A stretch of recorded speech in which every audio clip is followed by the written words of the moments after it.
Qualification ng pastor, no? Yung salitang Kristo ba ay tinutukoy mo ba ay pahito o pinahiran? Yung salitang Kristo ba, pahit ba ito, anointing o yun yung pinahiran? Pinahiran. So, hindi siya ng anointing na... Hindi siya yung nagpahit. Hindi ko tinatanong pastor ng pahit. Okay. Tinatanong ko po, nung anointing. Okay. So, iba kasi, alam naman natin yung God is the anointer, no? Pero sa lahat ng sabi nga, para nga yung, si Kristo nandun na. So ano yung rectang tanong? So, yun nga, yung Kristo ba ay pinahiran o siya na ng pahin mismo? Okay.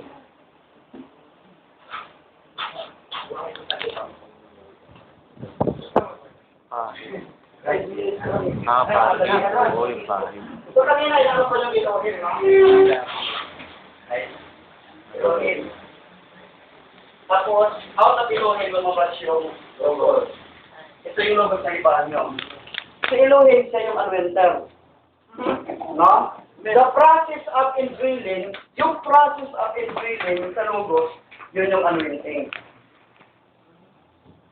Nung nag-indwell na, yun yung, kaya yung tinirhan naman, nung Elohim, siya na yung anointing.